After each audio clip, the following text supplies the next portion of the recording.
छत्रपती शिवाजी महाराजांनी शाहिस्तेखानाची बोटे कापल्यानंतर तो कुठे पळाला असा प्रश्न अनेकांना पडला असेल.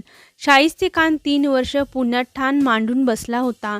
शिवाजी महाराजांनी त्याला धडा शिकवला तेव्हा तो 64 वर्षाचा होता. शाहिस्तेखान इथल्या जनतेची पिळवणूक करत होता. त्याचा बंदोबस्त करायच्या उद्देशाने छत्रपती शिवाजी महाराजांनी 5 एप्रिल रविवारी 1663च्या रात्री शाहिस्तेखानाच्या पुण्यातील निवासस्थानी अर्थात लाल महालावर आपला निवडक साथीदारासह हल्ला केला. मराठ्यांच्या सैन्याला लाल महालात घुसून समोर येणाऱ्या प्रत्येक शत्रूला गारद केले. शिवाजी महाराजांचा एक वार शाहिस्तेखानाच्या हातावर बसला आणि त्याचे 3 बोटे तुटली. पण अंधाराचा फायदा घेत तो बाहेर निघाला. आपला जीव वाचवण्यासाठी शाहिस्तेखान लपून बसला. संकट टळल्यानंतर दुसऱ्या दिवशी त्याला स्वतःची लाज वाटू लागली. मराठ्यांनी त्याला मोठा अपमान केला होता.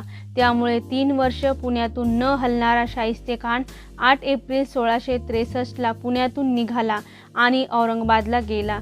त्याने परत पुण्याला येण्याचं नाव घेतलं नाही. मिर्झा अबू तालिब हे शाहिस्तेखानाचं मूळ नाव, तर शाहिस्तेखान ही त्याची पदवी होती. शाहिस्तेखान औरंगजेबचा मामा होता. शिवाजी महाराजांनी बोटे छाटल्यानंतर औरंगजेब बादशाह भयंकर संतापला होता, कारण तो औरंगजेबचा देखील अपमान होता.